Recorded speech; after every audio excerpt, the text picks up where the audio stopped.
Speaker. I rise today in solidarity with my good friend from New York, and I want to thank him for his service before coming to Congress as a law enforcement officer. And most importantly, I want to stand here today in support of our law enforcement who are currently wearing the uniform. We have similar problems in California as New York does.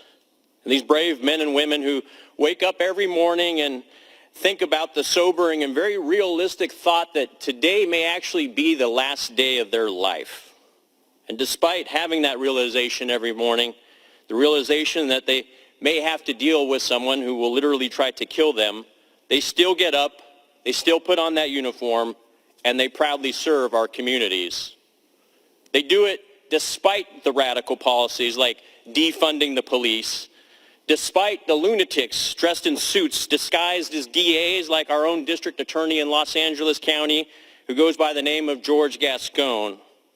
Gascon, instead of being the DA, is more like a defense attorney rather than a district attorney. He's more like the Penguin of Gotham City, who enables the deaths of his constituents and puts our sheriffs and LAPD officers' lives at risk every day. He helps the bad guys instead of protecting the innocent, instead of allowing the police to do their job. He allows for early release of felons, downgraded or no charges at all of serious offenses, most of them felonies, and zero cash bail policies instead of supporting law enforcement and law-abiding citizens.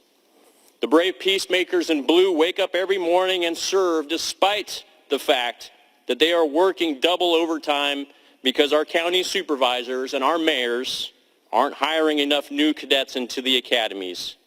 They get up and put their lives on the line on a daily basis despite their own elected officials who are supposed to represent them at all levels of government not supporting them.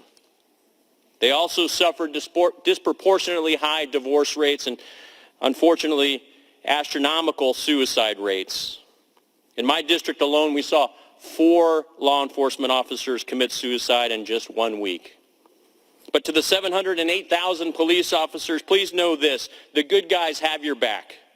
As a former combat naval aviator and the son of an LAPD officer, I know the dangers you face on a daily basis, and I appreciate your courage and your sacrifice and that of your families.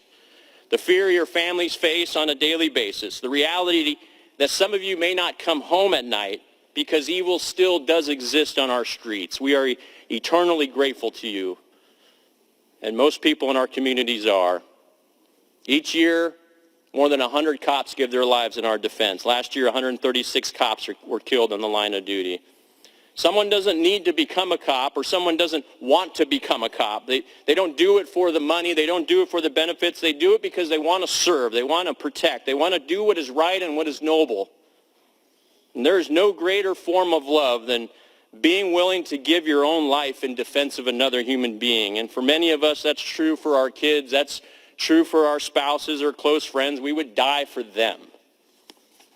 But the amazing thing about law enforcement officers is that they wake up every morning willing to give up their lives in defense of complete strangers.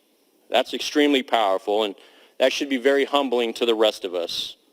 The least we can do as elected officials at all levels of government is to give our law enforcement officers every dollar of funding and every policy tool to make sure that they come home at night and that the bad guys go to prison.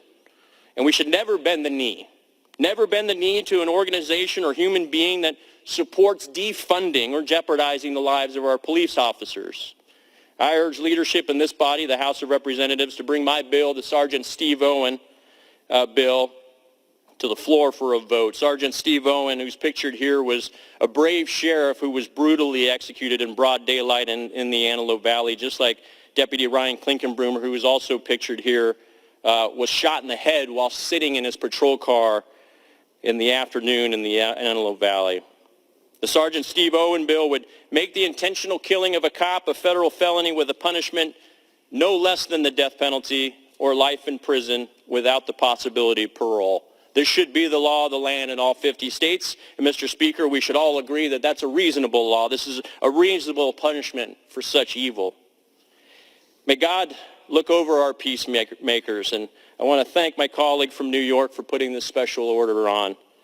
And may the lawmakers and the district attorneys, the elected officials, do their jobs. And take care of those who provide our communities with our security blankets on a daily basis. God bless our law enforcement officers. God bless this country, and I yield back. Thank you.